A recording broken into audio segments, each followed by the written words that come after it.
Browns post game show. We didn't have any music. I hit the wrong button, everybody, and we're live. Hey, that's all right. You know what? It could be a sad bastard Sunday, but we won't have it. I will not have it, John. Well, we have a lot to talk about. It's been a couple hours now, and I'm pissed. I'm a Browns fan, just like you guys. We're all have a little variety takes. We got Ethan Greenberg in the house. We've got Sam Britton. This is the Fanatical Elves Network. I'm huffing and puffing because I just ran up the stairs, and then I hit the live button. So we're live, everybody. If you want to check in with us on the X, on Facebook, or on YouTube, you can participate in the chat. Love to hear about your opinions about Kevin Stefanski, Quinshawn Junkins, the Browns losing over the pond to the Minnesota Vikings today, 21-17. The Browns held the lead for quite a bit of the second half, but came up on the short end of the stick and or came up on the with the short end of the stick and lost. Either So, way, Sam and Ethan, let's start with you, Ethan. How are you doing today, and how are you feeling after this? I will just begin by saying I'm pretty pissed. I'll let you continue. well, I look. I'm not happy about it. I think this was a game we should have won.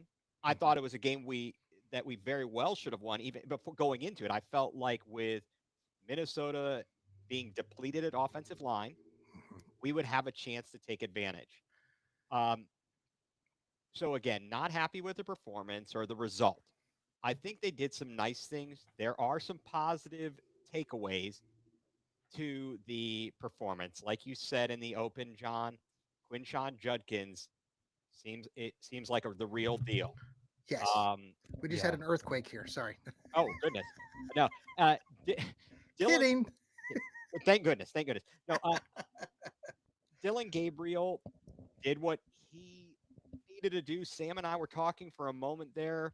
Um, I'm a little bit concerned about his ability to throw the ball downfield. He was off target quite a bit, even early in the game. And Mhm. I'm like, what's going on there? And I don't know what was going on with play design, whether that was because of the offensive line, I'm really not sure. But at the end of the day, you've got a winnable game. Mhm. You've got your best unit on the field with the game on the line, Mhm. and you got it. I think that Jim Schwartz would say, "Hey, we got to do our job. We got to shut that Mhm. one down." I agree the offense didn't do enough again, Mhm. but and I hate having moral victories.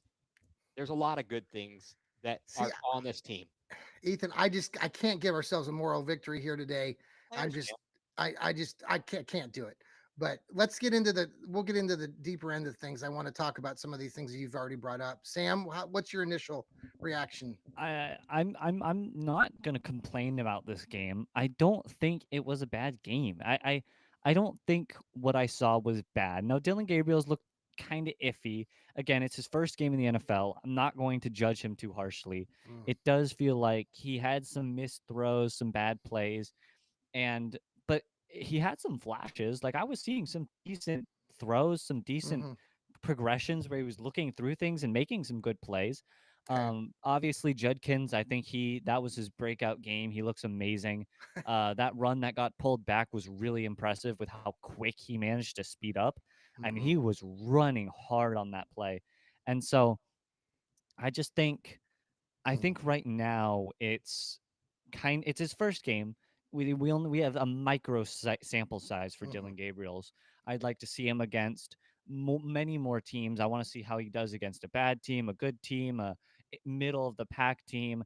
How will he play the when the running back might be out of the game, in the game, right? I want to see these situations, see how he responds. But I think he didn't do poorly.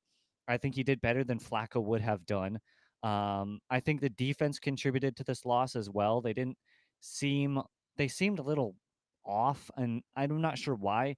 Maybe travel had to do something with it. Maybe it was just a bad game. I mean, that happens no Mm-hmm. matter how good you are. You have bad days. And so I think it was a I told Ethan this before we went live. I think we had the puzzle pieces on the table. I just think we Mm-hmm. couldn't complete the puzzle. I think it was there.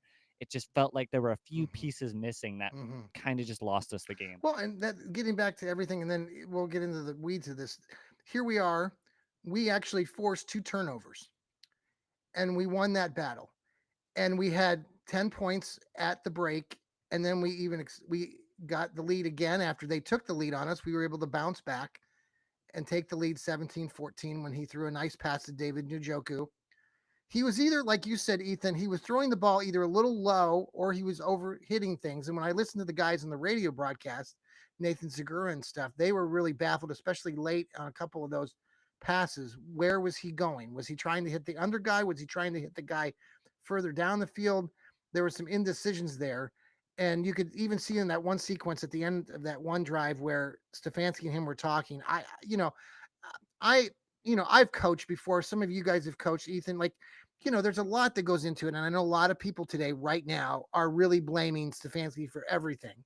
Now, I will blame him for about 70% of the stuff today just because I'm pissed off. But realistically, I mean, it takes a whole team. Like Sam, you said, the whole puzzle, all the puzzle pieces are there. I would have liked to see, Myles Garrett was being double teamed, triple teamed. He didn't play a huge factor in this, but again, the Browns defense forced 2 turnovers. Did we convert those turnovers into points, by the way? I don't believe we did. I know don't think for so. sure in the first half we did not. Yeah. I'm pretty sure in the second half we didn't either. And we also got screwed on that. They never showed a replay of what Shelby Harris allegedly did after the Yes. fumble that caused a 15-yard penalty. That was crazy. Unless he said something to the ref, because you could tell that he was in pain Well, on the ground. You could. They were doing something to his leg or his ankle in the Absolutely. First of all, can I get something off my chest, guys? Absolutely. Broadcaster. This is a venting session. Screw Jonathan Vilma. Screw Jonathan Vilma. He should not be on national broadcast, or at least not on Browns broadcast. He is a Cleveland hater. He and Spiro Ditas can do a broadcast by themselves, hating on Cleveland. The guy is a moron. The guy's an that sequence at the end of the first half or something, he was such an odd. When there was like 15 or 16 seconds to go, he was encouraging the Browns to run the ball without any timeouts. And I'm like, what the hell are you talking about? He's an idiot. He's an absolute imbecile. Last year, do you remember the game at Philadelphia? He and Kevin Harlan are celebrating whatever Fox's broadcast, and they're busy eating cake and all kinds of other food. Oh, yes. All they can talk about. This guy sucks. Get him out of the broadcast booth, please. Dear Fox. I had to turn. Get him out. I turned him off. I turned on Nathan Segura and those guys. It was funny because they were about to play behind what was going on the TV. Speaking of the TV and the delay, there was a lot of talk, especially at the beginning of the game when there was the flag that was thrown pre-snap, and people were saying how obviously there's a delay. It's over in London. Yeah. It was just unfortunate, but it speaks to people who want to say that things are scripted. I even mentioned it as part of our Fanatical Elves network, some of it in just joking. So please don't take anything that we say here on the Fanatical Elves that seriously. We're fans just like you. We're frustrated. We're pissed off. There's a lot to unravel here. I mean, the Browns now are 1 win and 4 losses. They have to go back to the States and play the Pittsburgh Squealers next week on Sunday because the NFL doesn't do the Browns any favors. The Browns chose not to take the bye week. They did? Yeah, they chose not to take the bye week. That was on. You get an option. Okay, and so they chose not to take the bye week after that. It's just unfortunate that we are going to play the Steelers and in the place where we lose pretty much almost all the time. Anyway, so hey, I figured, look, when we talked about the schedule at the beginning of the year, I said, hey, well, we were probably going to lose in Pittsburgh anyway. Might as well make it right after the London trip. Take the L there. I mean, I'd love to see them win, obviously, but I know the reality of the situation. I know that J.J. Watt and Cam Hayward are licking their chops over there, but we'll worry about that next week, and we'll have more to complain about then. Well, let's go back to this game for a little bit. As far as the ending of the game, some of the sequences, and I just want to run this by everybody. And Sam, maybe you weren't. I know you were somewhere else, but the last portion of the game, the Browns did have the ball a couple different times. So did the Vikings, and eventually the Vikings got the ball back with about 3 minutes and some change. Now, prior to that sequence, in that sequence, they drove down the field. Stefanski started calling timeouts. What surprised me, Ethan and Sam, wasn't that he was calling timeouts. I understand partially what he was doing there, but when he called the last one, and I know he was trying to save some time. And I don't know if he was just expecting that the Browns defense would hold up and they would just give up.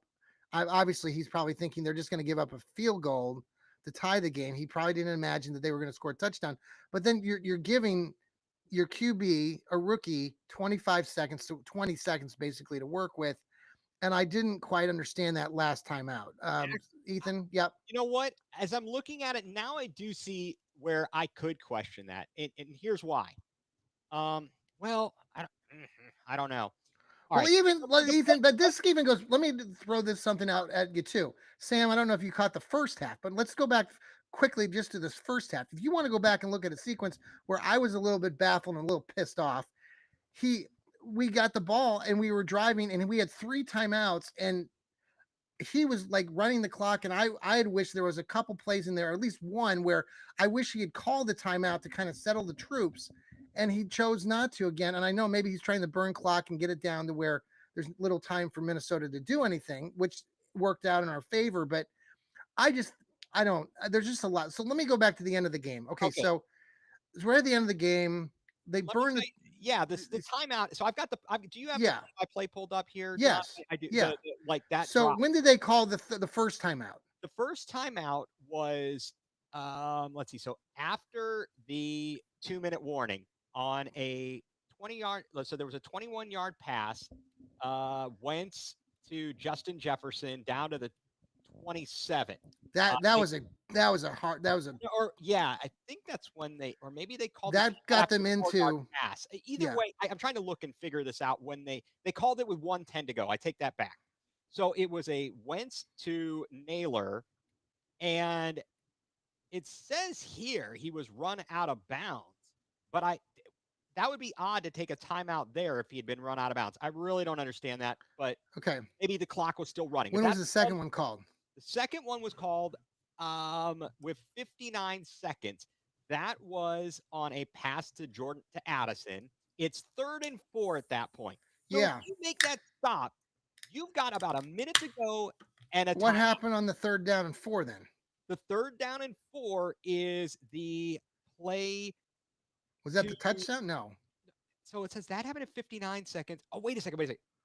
I'm sorry. I'm getting No, it's confused. okay. I don't want to. I'm trying to read through this. So Yeah. there was a 4 yard pass on third and it says 3rd and 4 at the 21. There was the pass to Addison, and that's where he was going down and going to come down. Yeah. Yes. So we took that. That was the last. That was an extended time. They stopped the clock for some yes. Right. They blew it. They blew it and said that he was out of bounds. And they looked back and said, no, he was inbound. So we took our 3rd timeout rather than it being a 10-second runoff because they had blown the whistle. So but okay, so what's the lot because that was their 3rd timeout, correct? Or Right. that, And at that point, it was 1st and 10 at the 17. I think, or maybe that was that was made it 3rd and 4 at the 21. And then a 5 yard pass to Addison, a great play design out of bounds. that was the one though that he caught it and but then there was a delay. And then you're saying the Browns I thought that was on the one to Addison going to the sideline. He comes down. okay. Regardless, I think that I got questions about. I agree with you. It didn't work out. The defense has to hold. I don't know what else to say. They've got to hold them. They had opportunities. You let them go 80 yards on a drive. Let's not micromanage this down to these. No, timeouts. absolutely not. And that's where, we're going to fall back to this. Sam, let me ask you this question about what we're talking about right now. The Browns gave up this 80-yard drive at the end of the game with 3 minutes to go, basically ate up most of the clock and broke our hearts. But at the same time, the Browns didn't do a lot offensively in a couple possessions prior to that. And people are calling for Stefanski to be fired. Where do you fall? I mean, you talked off air about, it's inexcusable what happened here at the end. Yeah, I humbly brag, consider myself somewhat smart with time management and seeing how you would play it. And that felt weird. I'm like, you don't start killing clock when you've got 3 minutes left in the fourth quarter, because they still have the 2 minute warning. They still have their timeouts. You kind of you run on the first down, and then you assess where you are. Then if you're like 2nd and 6, you run again, and then you throw like a small pass and just build these tiny first downs because you don't need to score. You just need to get a first down in order to stop the clock some more. Problem was, first down got stuffed for a 1-yard loss. Yeah. And Yeah. they called timeout, and Minnesota called timeout immediately. No, Minnesota played it correctly. They were doing what they had to, I feel Right, like. right. No, but what I'm saying is that first down run set up the whole possession, and they were running plays. They ran so well all day, and they didn't make the play to get him a few yards and set it Yeah. up better. And it was I feel like it just kind of, I think it was a mix of poor timing, and I think the Vikings responded well. I think they did what they needed to do in order to stop that. But I feel like it just felt like the offense, I feel like they could have done it differently and it would have worked out. But Yeah. I'm not totally sure. It definitely felt strange. Like I was looking at it and I'm like, this doesn't feel like they're doing it correctly. But no, I think that drive, and then the defense just couldn't get a stop that entire drive that the Vikings were moving down the Right. field for the touchdown. They just were kind of lost, it felt like. And I know that could happen. I think it was bad luck that the one drive that you don't stop them on is the drive that wins the game. But I feel like you have to. It didn't feel like the defense was winning that drive at all. I feel like the offense was in control the whole time. Yeah. And it's just disappointing.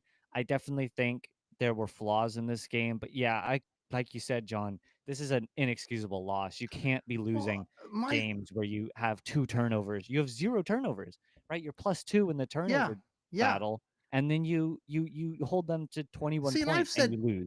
I've said this before, and I know we're hanging our heads on this Browns defense, and we've allowed the fewest first downs over the last 3 seasons. It's amazing. We have like 100 less first downs than the next best team. I think the Chiefs over these last 3 years. The thing that I just look at this, and I think that what Browns fans and myself are just, I'm so frustrated about right now. And I know, Ethan, there's a lot to try to look at the bright side, and like somebody like Quinshon Judkins, this team is still 1-4, and there isn't, like, I mean, Lou and I were talking about this the other night on Stirring the Pot, that you look at the schedule, and he was saying, you could say that the Browns have an opportunity to win 9 of the next 12 games or whatever, just on paper. But I'm like, yeah, well, that looks that way. But right now we're 1-4, and we're finding different ways to lose every week. And this fan base is going to become even more angry every week. And when we lose to Pittsburgh, if that happens, and I pray to God it doesn't, but right now we don't have a lot of luck in Pittsburgh. I mean, the fans are going to be really grouchy. They are, John, but let me throw this out there to you. Or they're just going to stop being a fan. That's what's happening too. That's BS. They won't stop being fans, John. I don't think really anyone leaves their team. I think people say they are. I don't know. Lou got a little upset with me the other day. leaves it. Lou, if you're listening, I know you were pretty peeved the other week because I was showing my negativity. He didn't like that very much. Well, I know that he doesn't like self-deprecating fans, but let me say this, John. People aren't leaving. They'll be pissed and they bitch, moan, and complain, but they're not leaving the team alone. If that's how much of a fan you are, I will say this though, Ethan. I don't think I'm going to be wearing my Browns gear on Fridays at school much in the next few weeks. Oh no! Well, I have a rule of thumb that if the Browns or whomever loses and I have to go out to the store or something, I'm not wearing my gear. I take that off. I got to change clothes. I just, even though I don't even live in Ohio, Northeast Ohio. Right, you live in Virginia, right? Yeah. I got to take the gear off. Listen, if we look at this team and we looked at them on paper and we looked at the situation going into the season, I think there were a lot of optimists. I might have been one. I think on Going Nuclear, somehow I had them picked to win 10 games. I don't know what I felt they had some chances, but we have an issue here. We got to figure out this quarterback thing, right? Mm-hmm. I don't give a darn. We got to figure out this quarterback thing. You got to get you got to replenish the offensive line. That offensive line is horrific, on pass blocking at least. That left tackle situation is a problem. KT Leviston, the poor guy, and Cam Robinson coming in off the trade, they didn't do a good job. They did a terrible job, in fact. Yeah. Brian Flores is a good defensive coach, and we know that we're going to be up against it next week. I think I got to know what Dylan Gabriel is. Is he a starting quarterback? I don't know. I said to Sam, maybe it was while you were off checking on lunch or dinner. Yeah, lunch. Is he Cody Kessler 2.0 or Colt McCoy 2.0? A guy who is serviceable, but you're not looking to him to be your franchise guy and lead you every season for 10 Sure. seasons. I think that's Sure. what it is. I'm not about people are pissed right now. Let's have a cooling off period, Sure. right? And for all the people say Kevin's supposed to be an offensive genius. He's supposed to be an offensive genius. Look, if guys aren't pass blocking, what are you supposed to do? If guys are dropping the ball, what are you Yeah. supposed to do? But then that falls on okay, but then that falls on like you mentioned earlier. Is this because of what the Browns have been through with Yeah, Deshaun Watson and all these crappy moves and players that we're getting because we don't have money?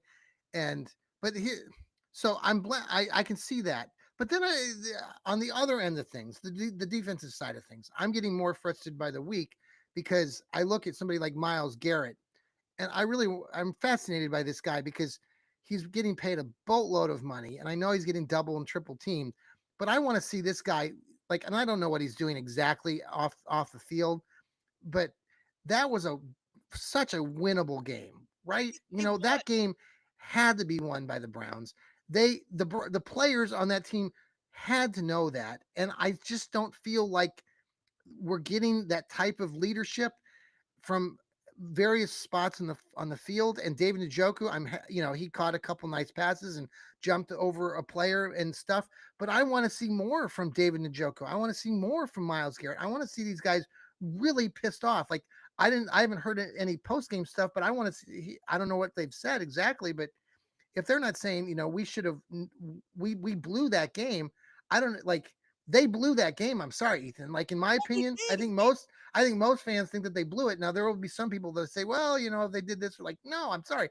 They had every opportunity to win that game. Absolutely. They definitely blew the game. I will say this. There were other look, they didn't get near enough pressure. Sam and I were talking about it. Sam, Right. on this. Right. They didn't get enough pressure on What happened? Like that offensive line, like you were talking about, and Sam, I talked to Steve this morning about that. They had three different guys on the offensive line that were, undrafted rookies. And here, why can't we do more?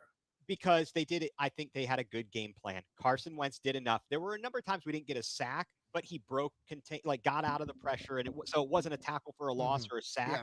They got some decent pressure. Look, we caused 2 turnovers. Sam, maybe you can comment on this as well, but what in the world were we doing not having Denzel Ward shadowing Justin Jefferson every stinking play? That first drive was abysmal. Yeah, in my podcast, I said I think it was key number 2, lock down to some capacity Justin Jefferson. Because again, I made the argument, and I think there is a good argument. He's the best NFL wide receiver right now. I don't think there. You might be able to argue Jamar Chase. You might be able to argue someone like that. I think Justin Jefferson's probably the best. Yeah. But no, I mean, even the best you can still work them in a way where you're double teaming them. And I said you have to have someone always watching JJ, whether that's a zone simply dedicated to being on his side of the field, whether you just want to whether you're running zone coverage and you just put So a what man to happened in cover that him. last play? Denzel let him go. Hickman just wasn't quick enough. He should have been over there. Denzel, I saw quote. He said something about, "Well, that's all. I take responsibility for that. I should have forced him inside." Oh, So he's saying that he made an error. Yeah, that's one play. I go back to the early game, especially the first drive, where yeah. Greg Newsome, poor guy, was getting picked on mercilessly. Yeah, that should have been taunting on Jefferson, by the way. When he got up, I he thought caught he that one lost ball it, and he and it screamed in hit his face and did the Yeah, whole, and he kind of threw the ball like that it should hit have been himself. caught. It hit him. It did hit Jefferson. Yeah, I that thought was, about it. but It's I even on in real time the way that he reacted and getting up. I mean, if we're gonna be calling taunting, and I don't agree with it, but if you're gonna stick with what you've been calling in other games, then that should have been called. Yep, that is certainly I know some people are complaining about the last play. Minnesota jumped early. That false start. Yeah, the left yeah, tackle. But these are all man. things that shouldn't happen All if you right. take care of business. So how are we going to beat the Squealers next week, Sam? How are we going to beat the Steelers? I Do know we need to take a break, John? yes. Let's take a break. Yeah, break. This Then is we'll the figure it Fanatical out. Elves post game show. We'll be right back. All right, we are back here on the Fanatical Elves post game show. I'm John Suchan. That's Ethan Greenberg. Over there is Sam Britton. We're talking about the Browns' latest unfortunate loss to the Minnesota Vikings that happened earlier this morning across the pond in London, England. I was all hyped, all hyped. I even made a special breakfast, had chocolate chip pancakes. We had the orange juice, the oranges for the brown and orange. Had a few little cocktails even early. Don't usually do that. So was all thinking, okay, this could be a win, but it was not. So let's jump. I don't want to jump. We got a long time to think about this, but now the Browns go back and they play Pittsburgh. Is there any way? How do we beat Pittsburgh next week, Sam? Don't lose. No, I'm not sure. I mean, it feels like this Pittsburgh team is weird because it feels like it's any game it could just fall apart and you'd get like 3 points out of them and Aaron Rodgers can't do anything, and or they'll score like 45. I don't know. This team is strange in the way it's constructed. I think I'll have better idea of it once I look through the team and see some of the Yeah. stuff they've done in the past few games. I feel like you have to I feel like this offensive line has to figure itself out. You can't have like 7 holding penalties Mhm. if you want to beat any team, really. I mean, I have a feeling that left tackle, I don't remember his name. He's going to get a talking to from the offensive line coach, from Kevin. Was he a left tackle? I can't remember what Are you position he talking Leviston? was about playing. Leviston or Robinson? Oh, both. I think it was Leviston, and it might be both. But no, you can't have that kind of holding problem. I mean, that was just brutal because it lost you a touchdown, it lost you this, it Well, lost you that. the holding was on the hold two that holding Well, the call holding that was the was on run was Fannin Njoku, and yeah. it was Fannin and Bond. Both got called for holding on the same play. Yeah, Yeah. Fannin was the that That was was the main ticky one. tack though. I It mean, was, I but it busted. It set him loose. yeah, Broke no, his you're free. yeah, You gotta call it. yeah, yeah.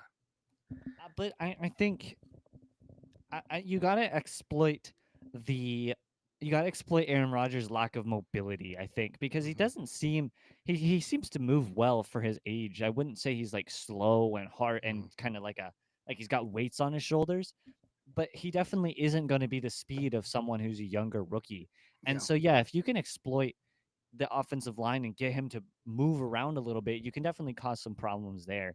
But it's going to just be you have to watch DK Metcalf. DK Metcalf is obviously a threat, Mhm. but I think it's going to be to some capacity the offense has to figure itself out, and Pittsburgh has a decent defense. Pittsburgh Mhm. always has a good defense. Yeah. They have a very very rough, physical, violent style of play where they really they wear you out simply by causing you so much pain you can't come back onto the field. Um, and so I think that's also going to be a problem, but it's going to be Did Grant tough. Delpit come back in the game? Did he go out? I heard he came out for a little bit.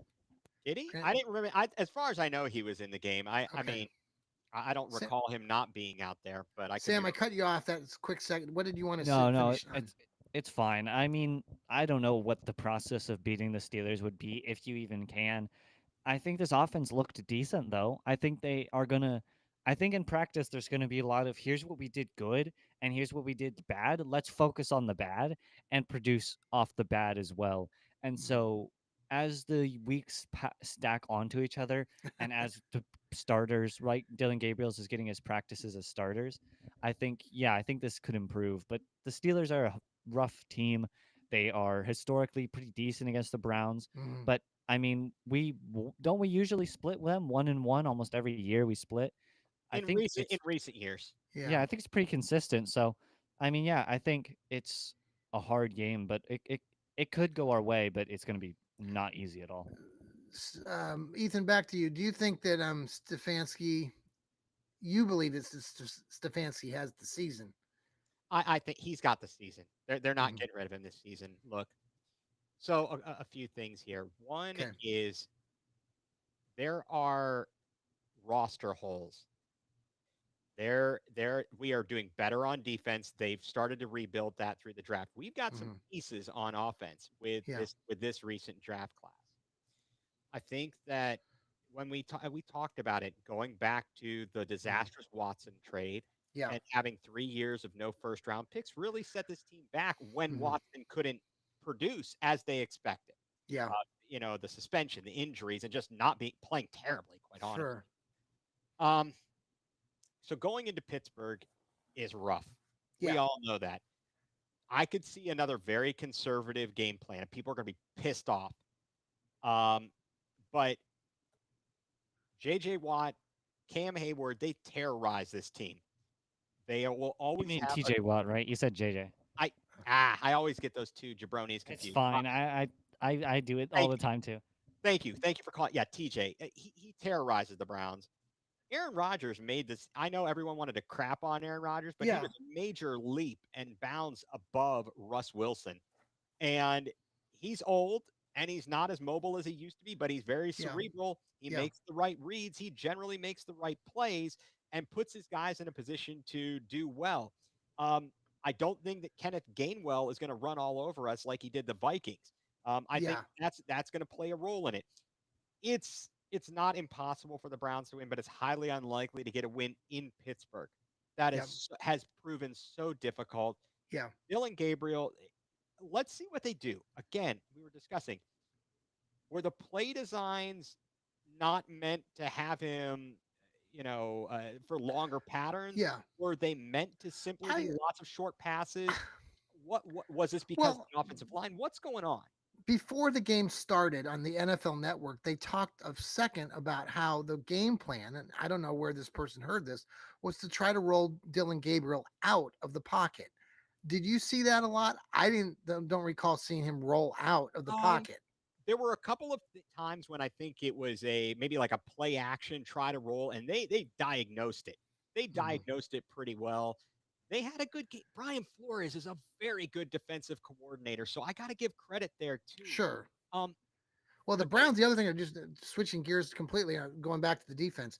They got burnt on that first play in the first half where they yeah, were over pursuing the run, and what a brilliant play call. it was. Um, They didn't have time, as they said on the broadcast, didn't have time, I guess, to spot. Hey, Cam Akers is in the backfield as the taking the yeah, snap, and that was a heck of a play. And yeah. really, the Vikings were quite fortunate that Carson Wentz was able to come back because they were about to go to Brosmer, Yeah. or whatever his name is. Like they don't even have their So emergency now quarterback was Cam Akers. we play the Viking, or we play Pittsburgh. Then we have a home game against the Dolphins, and then we go on the road to play New England before we have a bye.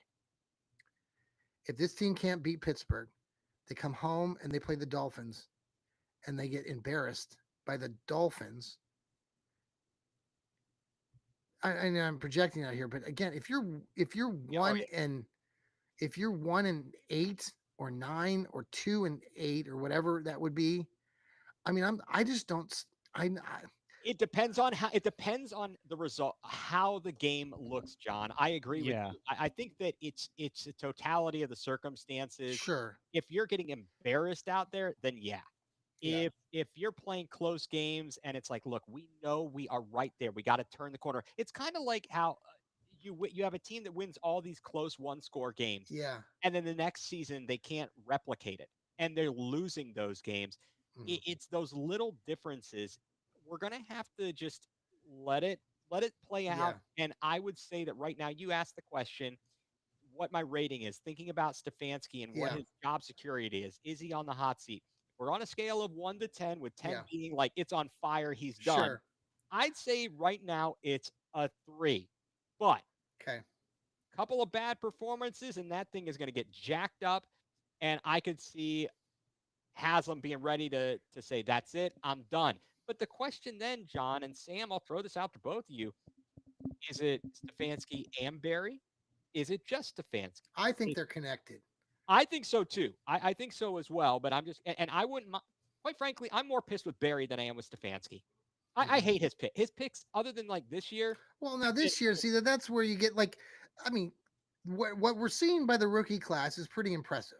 yeah, I don't statistically, and I have to go back and watch the film and everything, but Carson Schwarzenegger, Mason Graham, Harold Fannin got another touchdown pass today. They sprinkled Dylan Sampson in there for a play or two. I'd like to see him play I more, would but too. I really want to see him. Although I was happy with Jerome Ford today. Jerome did a few better things today, and he was He definitely better did. pass protector too. I know Steve and I talked about that this morning. Right. I what? But can anyone tell me what the heck is wrong with Jerry Judy? Yeah, I want him off the team I'm like tired of him. immediately. Yeah, I he's mean, it's something's up. just well, what's something up is Sam. I believe this, and I just think it's because of the circumstances. He caught fire last year for with Jameis Winston, and it was not the reality of who he really is. He was had an awful experience in Denver, and the people in Denver, were happy to see him leave. Yep. So I don't see him being with this team much beyond this. He won't be on this team next year. I don't know what his contract says, but I don't care. I mean, fans are fed up, um, and I just don't see it. So that pass that he dropped on the third down play, that was another where they were. I'm trying to remember the circumstances, but they had a penalty called on them, and they fought back. And Dylan made a nice throw Right to through his arm. Right through his Judy, arms. and he just dropped it. It wasn't the under the It was a circumstances. It catchable was a ball. really good pass. It was He a has catchable to. ball, Yep. and that Yep. guy has been letting us down all season. Yeah. I'm tired of this crap. At some point, I was yelling at my son, to my son, not at, to. I'm like, bench him, bench him now.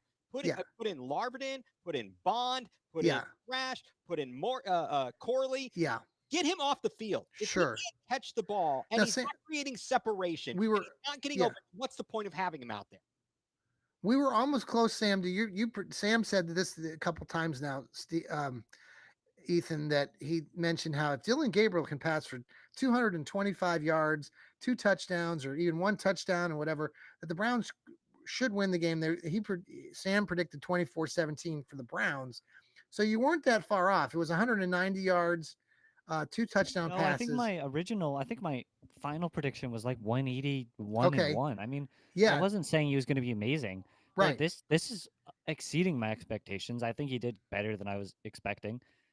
Yeah, I mean, I don't know. I think I said it. I've said it like weeks on weeks now. This offense is going to lose us so many games. This It, That's feels so like depressing. I still feel like this team realistically now realistically is hard to gauge with the NFL what could have happened here, there, and everything. I still don't think it's horribly unrealistic that this team, if this offense could just produce, would be 5-0. I think we still could be undefeated through this season. There hasn't been a game eh, where I've thought no matter what happened, we would have lost. Yeah. I mean, the Lions game maybe because they are really good, but the Ravens game felt winnable. I don't know. I hate to go back on games that are a month and a half ago, but it's it definitely feels like this game was just another loss for the offense. But the defense didn't help. The defense had some problems, yes, but yeah, I think this was just another offense that just couldn't get it all done. All right, Ethan. Final thought.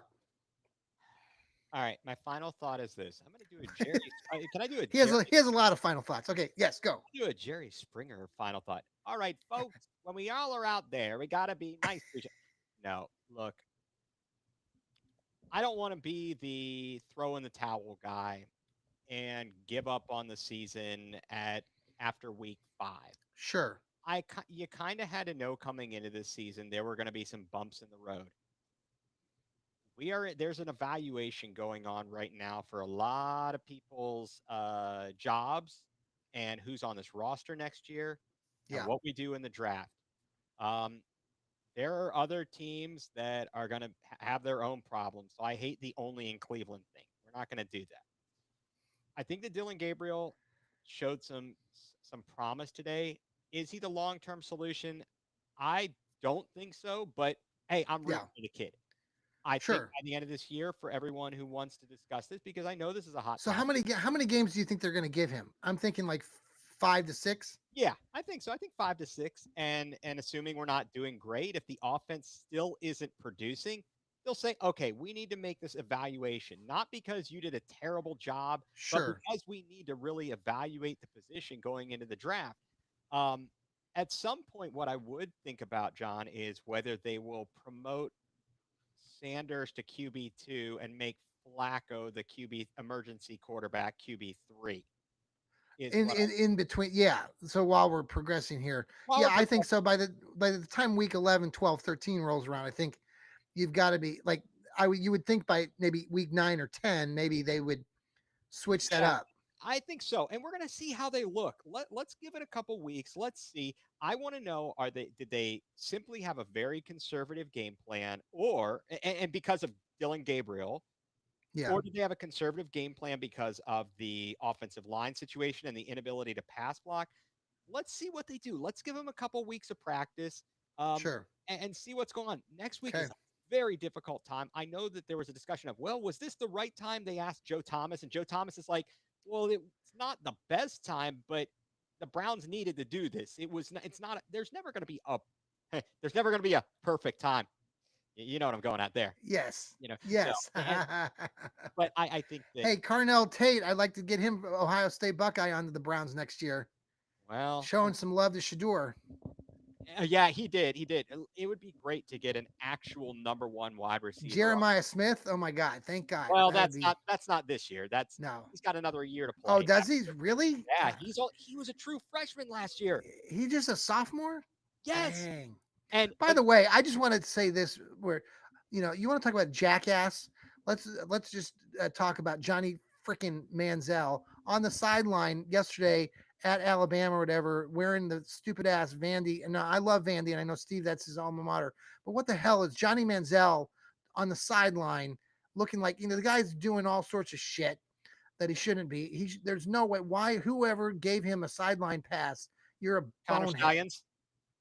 Who? Connor Stallions. What the frick? I don't want to see Johnny Manziel ever again in my life. That guy's a turd. Turd. That's quite. Ugh. Hey guys, you know what? We got to talk about the new Brown Stadium in Brook Park. That's gonna Yes, it broke ground. We'll have to talk. You guys will have to talk about that on your show, Ethan. These guys do a great job here for the Fanatical Elves. Ethan's got his going nuclear show with his buddy. Is it Mike? Mike, yes. Mike, and then Sam, the man here. He's got his Browns breakdowns. I'm sure you'll have a lot to discuss this upcoming week. Tomorrow Yeah, we'll have definitely lots of thoughts that I'll be talking about. Steve Gill will have his Dog Pound South show and lots of other programming coming your way. Tomorrow night, Stirring the Pot will be on there with myself and Lou Marconi. So we'll probably have some various opinions about what we just saw today. Ethan, thank you for being here. Sam, thank you for being here. Everybody have a very good rest of your afternoon. Go out and get some fresh air and forget about these Browns for the rest of the day.